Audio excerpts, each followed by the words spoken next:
آپ اپنی اولاد سے محبت کریں، ضرور کریں، لیکن اپنی اولاد کے کہنے پر یہ ایک غلطی اپنی زندگی میں ہرگز مت کریں۔ 99 سال کی عمر میں مجھے پتہ چلا کہ میری زندگی کی سب سے بڑی غلطی کیا تھی۔ لوگ کہتے ہیں کہ اولاد بڑھاپے کا سہارا ہوتی ہے۔ میری کہانی سن کر شاید آپ دوبارہ سوچیں، اپنی زندگی میں دوبارہ سے سوچیں گے کہ آپ اس طرح کی غلطی ہرگز مت کیجیے گا۔ میں نے ساری زندگی بچوں کے لیے قربانیاں دیں۔ میں نے اپنے بچوں پہ بھروسہ کیا مگر اپنے مستقبل کو بھول گئی۔ یہ الفاظ ہیں 99 سالہ اللہ رکھی کے، جو کہ اس وقت برمنگھم کے ایک کیئر ہوم کے کمرے میں اپنی زندگی گزار رہی ہے۔ ہاتھ کانپتے ہیں، چلنے کے لیے اس کو واکر کا سہارا لینا پڑتا ہے، لیکن اللہ کا شکر ہے کہ اس کا دماغ ابھی تک ساتھ دے رہا ہے۔ بسم اللہ الرحمن الرحیم۔ السلام علیکم ایوری ون۔ انسان اپنی اولاد کے لیے بڑی قربانیاں دیتا ہے، بڑی تگ و دو کرتا ہے، زندگی میں بڑی سٹرگل کرتا ہے، خود اپنی خواہشات کی قربانی دے دیتا ہے، لیکن بچوں کے لیے اس کو نئی نئی چیزیں چاہیے ہوتی ہیں۔ بچوں کی ہر خواہش ان کے منہ سے نکلنے سے پہلے پوری کرتا ہے انسان، لیکن وہ یہ چیز بھول جاتا ہے کہ ہم بچوں کو یہ احساس دلائیں کہ ماں باپ بھی انسان ہوتے ہیں، اور خاص طور پہ ماں کے لیے یہ چیز جو ہے نا وہ برداشت کرنا بھی مشکل ہوتی ہے کہ وہ اپنے بچوں کو کبھی انکار کر سکے، اور اسی تگ و دو میں نا وہ بچے یہ بھول جاتے ہیں کہ ہماری ماں بھی ایک انسان ہے۔ اب یہی سب کچھ اللہ رکھی کے ساتھ بھی ہوا، جو کہ یہاں پہ برطانیہ کے شہر برمنگھم میں رہتی تھی۔ اللہ رکھی کے 3 بچے تھے، 2 بیٹے اور 1 بیٹی، تینوں اپنے اپنے گھروں کے مالک ہیں اب اس وقت۔ ایک بیٹا اس کا لندن میں رہتا ہے، دوسرا مانچسٹر میں، اور اس کی بیٹی لیڈز میں رہتی ہے۔ ان کے گھر بڑے بڑے ہیں، گاڑیاں بھی اچھی ہیں ان کے پاس، اور ان کے بچے جو ہیں وہ بہترین سکولوں میں تعلیم حاصل کر رہے ہیں۔ اور اللہ رکھی بیچاری اللہ رکھی اس وقت ایک کیئر ہوم میں ہے، ایک چھوٹے سے کمرے میں اپنی زندگی گزار رہی ہے، جہاں دیوار پر لگی گھڑی کی ٹک ٹک اسے ساری رات سنائی دیتی ہے۔ کبھی کبھی وہ یہ سوچتی ہے کہ اس کی زندگی کی سب سے بڑی غلطی کیا تھی، اور پھر جواب خود ہی سامنے آ جاتا ہے کہ اس نے اپنی ساری زندگی اپنے بچوں کے لیے وہ جیتی رہی، لیکن اپنے لیے اس نے کبھی بھی کچھ محفوظ نہیں رکھا، سب کچھ اپنے بچوں پہ قربان کر دیا۔ اللہ رکھی کے بارے میں آپ کو بتاتی چلوں کہ اس کا تعلق پاکستان کے ضلع گجرات کے ایک گاؤں سے تھا۔ یہ وہیں پہ پیدا ہوئی، اس کی وہیں پہ شادی ہوئی، اور پھر اس کے بعد اللہ رکھی کے شوہر اس کو لے کر برطانیہ آ گئے۔ اب یہ اللہ رکھی کے جو ہسبینڈ تھے فاروق صاحب، وہ فیکٹری میں کام کیا کرتے تھے، اور ان کے شروع کے دن بڑے ہی مشکل تھے۔ انہوں نے ایک ایک پاؤنڈ جوڑ کر اپنی زندگی بنائی، اور جو اللہ رکھی تھی یہ گھروں میں صفائی کا کام بھی کیا کرتی تھی، لوگوں کے کپڑے وغیرہ بھی سی دیتی تھی، اپنے بچوں کی گھر میں دیکھ بھال بھی کیا کرتی تھی، اور اس کا شوہر اوور ٹائم کیا کرتا تھا۔ اب جب 20 سال کی محنت کے بعد یہ لوگ کامیاب ہو گئے اپنا گھر خریدنے میں۔ وہ گھر ان کے لیے صرف اینٹوں اور سیمنٹ کا ڈھانچہ نہیں تھا، وہ ان کی قربانیوں کی ایک نشانی تھی۔ وہاں پہ اللہ رکھی کے بچوں نے پہلا قدم اٹھایا تھا، وہاں پہ ان لوگوں نے عیدیں منائی تھی، وہاں ان کی زندگی کے سب سے خوبصورت دن گزرے تھے۔ پھر جی اللہ رکھی کے شوہر کا انتقال ہو گیا، اور اس کے بعد سب کچھ بدلنے لگا۔ شروع میں بچے بہت خیال رکھتے تھے، ہر ہفتے ان کا فون آتا تھا، اور ہر دوسرے دن کوئی نہ کوئی ملنے آ جاتا تھا۔ اب جی اللہ رکھی یہ سمجھتی تھی کہ یہ بچوں کی محبت ہے، اور دیکھا جائے تو یہ محبت تھی بھی، لیکن یاد رکھیں کہ محبت اور مفاد میں کبھی کبھی ایک دوسرے سے بہت ملتے جلتے رکھتے ہیں، صرف 19 اور 20 کا ہی فرق ہوتا ہے۔ اب جی ایک دن نا اللہ رکھی کے بڑے بیٹے نے کہا کہ امی آپ اکیلی رہتی ہیں، یہ گھر آپ کے لیے بہت بڑا ہے۔ پھر دوسرے بیٹے نے کہا کہ امی اگر یہ گھر بیچ دیا جائے تو سب کے کام آ جائے گا، اور اللہ رکھی کی بیٹی نے اس میں ان کا ساتھ نبھایا۔ اس نے ہاتھ پکڑ کر کہا کہ امی آپ میرے پاس آ جائیں، آپ کو کسی چیز کی فکر کرنے کی کوئی ضرورت نہیں ہے۔ اب جی اللہ رکھی نے نا اپنے بچوں کی ان باتوں پہ یقین کر لیا، اور کیوں نہ کرتی، وہ اس کے بچے تھے، اور اس نے اپنے بچوں کے کہنے پہ نا اللہ رکھی نے اپنا گھر، وہ گھر جو کہ اس نے 20 سال کی محنت ایک ایک پائی جوڑ کر بنایا تھا نا، وہ گھر اس نے سیل کر دیا۔ گھر کی ایک اچھی قیمت ملی۔ اللہ رکھی نے یہ سوچا تھا کہ ساری زندگی بچوں کے لیے ہی تو محنت کی ہے، اب یہ انہی کے کام آ جائے گی، میں مطلب اس بڑے گھر میں رہ کر کیا کروں گی۔ اب جی اس نے رقم جو تھی نا گھر کو سیل کرنے کے بعد اس کو 3 حصوں میں تقسیم کر دیا، اور اپنے لیے اس نے صرف تھوڑی سی ہی بچت رکھی تھی، اتنی کہ اگر کبھی ضرورت پڑ جائے تو کام آ سکے، بہت تھوڑے پیسے اس نے اپنے پاس رکھے، اور یہ اپنی بیٹی کے گھر منتقل ہو گئی۔ اب جی شروع کے چند مہینے بڑے ہی اچھے گزرے۔ اللہ رکھی کبھی کبھی اپنی بیٹی کے گھر میں کھانا بھی بنا دیتی تھی، گھر بھی سنبھال لیتی تھی، اور کبھی بیٹی بھی مطلب ماں کی پسند کے کھانے بناتی تھی، اس کا دھیان رکھتی تھی، اور اللہ رکھی کو یہ لگنے لگا کہ یہ ابھی بھی اس خاندان کا حصہ ہے۔ لیکن پھر آہستہ آہستہ چیزیں بدلنے لگیں۔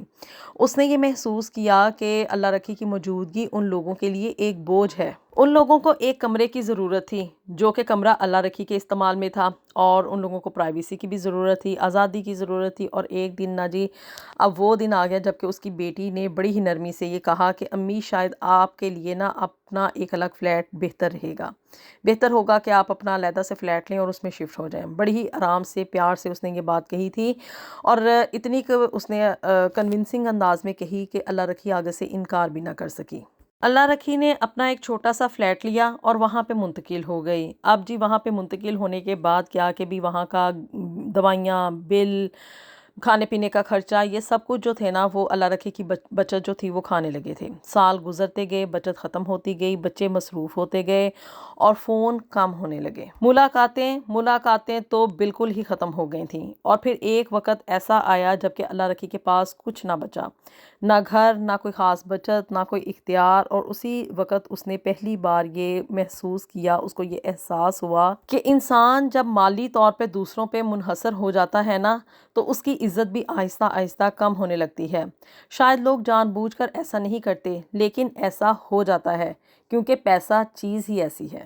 آخر کار اس سب حالات کے پیش نظر نہ اللہ رکھی نے سوچا کہ بچوں کے آگے بار بار ہاتھ پھیلانے سے بہتر ہے کہ میں یہاں پہ کسی کیئر ہوم میں چلی جاؤں۔ اس نے اپنے بچوں سے بات کی تو بچوں نے آگے سے فوراً یہ کہا کہ امی یہی بہتر ہے، یہاں پر کیئر ہوم میں آپ کا زیادہ خیال رکھا جائے گا۔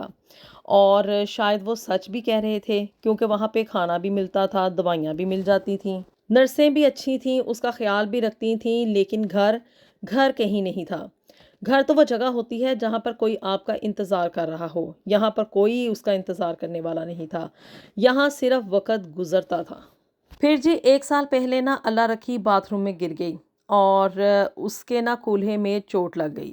کیئر ہوم والوں نے اس کے بچوں کو فون کیا، سب نے کہا کہ وہ آئیں گے، لیکن 2 دن بعد جو تھا نا وہ کسی کا فون آیا، کوئی 3 دن بعد آیا، اور ایک نے تو حد کر دی، اس نے صرف ویڈیو کال ہی کر لی۔ اب جی اللہ رکھی نے نا فون بند ہونے کے بعد بہت دیر تک وہ نا چھت کو دیکھتی رہی، اور سوچتی رہی کہ کیا یہی وہ زندگی تھی جس کے لیے میں نے ساری عمر قربانیاں دی تھیں۔ پھر اس نے اپنے آپ سے ایک اور سوال پوچھا کہ کیا قصور صرف بچوں کا ہے؟ اور جواب آیا نہیں، قصور اللہ رکھی نے کہا کہ میرا بھی ہے۔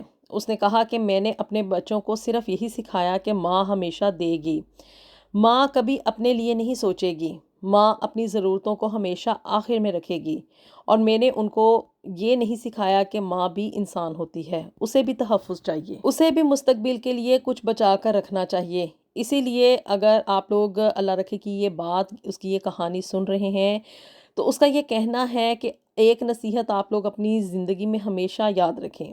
ایک غلطی جو کہ آپ کو کبھی نہیں کرنی، وہ یہ ہے کہ اپنے بچوں سے محبت کرو، ضرور کرو، ان کی مدد بھی کرو، ضرور کرو، لیکن اپنی جمع پونجی، اپنی ساری طاقت، اپنا سارا اختیار انہیں کبھی مت دو۔ اپنے لیے بھی کچھ محفوظ رکھو، اپنی چھت محفوظ رکھو، اپنی آزادی محفوظ رکھو، اپنی عزت محفوظ رکھو، کیونکہ جب عمر ڈھلتی ہے نا، تو اس وقت انسان کو صرف محبت نہیں چاہیے ہوتی، اسے تحفظ بھی چاہیے ہوتا ہے، اور تحفظ وہ چیز ہے جو دوسروں کے وعدوں پر نہیں، اپنی سمجھداری پر قائم رہتا ہے۔ اور اللہ رکھی آج اپنے بچوں سے نفرت نہیں کرتی، وہ آج بھی ان سے محبت کرتی ہے، ہر ماں اپنے بچوں سے محبت کرتی ہے، لیکن کاش کہ وہ یہ کہتی ہے کہ میں یہ بات 40 سال پہلے سیکھ لیتی، میں اپنا گھر نہ بیچتی۔ اللہ رکھی کا یہ کہنا ہے کہ کاش میں اس وقت یہ سمجھ جاتی کہ قربانی اور خود کو مٹا دینا ایک ہی چیز نہیں ہوتے۔ اب جی اللہ رکھی کی زندگی جو ہے نا، اس کا سفر اختتام کے قریب ہے، شاید چند مہینے یا شاید 1-2 سال اور، اللہ بہتر جانتا ہے، لیکن اس کا یہ کہنا ہے کہ اگر کوئی میری یہ کہانی سن رہا ہے، کوئی ایک ماں، کوئی ایک باپ، کوئی ایک بزرگ اپنے مستقبل کے بارے میں ذرا احتیاط سے سوچ لے، تو شاید اس کی یہ بات بیکار نہیں جائے گی۔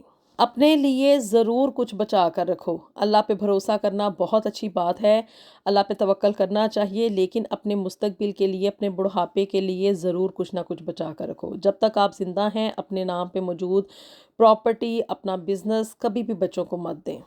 بچوں سے محبت کرنا ایک ڈیفرنٹ چیز ہے، لیکن اپنے آپ کو محفوظ رکھنا بہت زیادہ ضروری ہے۔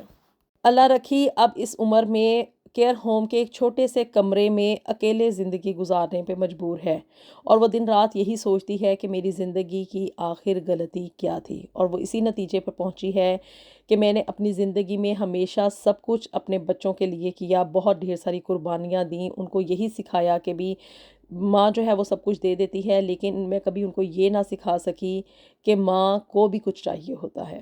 اللہ تعالیٰ ہم سب کے لیے دنیا اور آخرت میں ڈھیر و ڈھیر آسانیاں پیدا فرمائے، اور اللہ تعالیٰ ہم سب کے لیے ہماری اولادوں کو صدقہ جاریہ بنائے۔ ملیں گے آپ سے نیکسٹ ویڈیو میں بھی something new and something very interesting. Until then اللہ حافظ۔